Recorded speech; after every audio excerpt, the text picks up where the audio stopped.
Hello guys, இந்த வீடியோவில் நான் எப்படி ஒரு பஸ்ஸில் அனலைஸ் பண்ணிட்டு அதுக்கப்புறம் சால்வ் பண்ணுறேன்னு பார்க்கலாம்.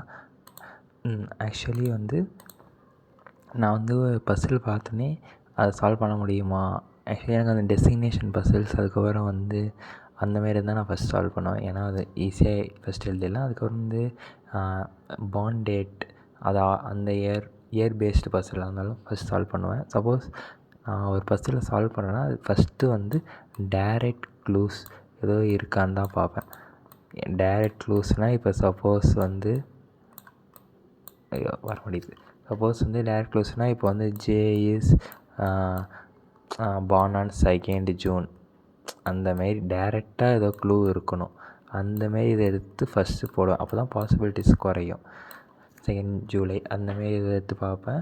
அதுக்கப்புறம் ஒரு கொஷினை இப்போ எடுத்தோன்னா அந்த கொஷின் டக்குன்னு ஒரு 30 செகண்ட்ஸில் கடகடன்னு அப்படியே கோத்ரூ பண்ணிட்டு அதுக்கப்புறம் பார்க்கணும் எந்த கேஸில் பாசிபிள் குறைக்கிற மாதிரி.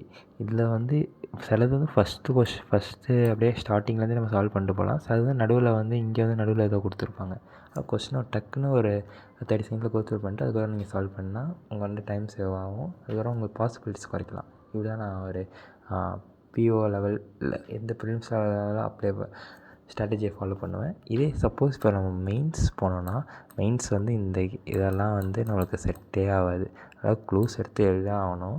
சிலது சம்டைம்ஸ் டேரெக்டாக இருக்கும். ஆனால் மோஸ்ட்டாக நம்ம க்ளூஸ் எடுத்து எழுதினா தான் நம்மளால் சால்வ் பண்ண முடியும். அதை நான் எப்படி சால்வ் பண்ணேன்னு அப்புறம் சொல்கிறேன். Okay, by.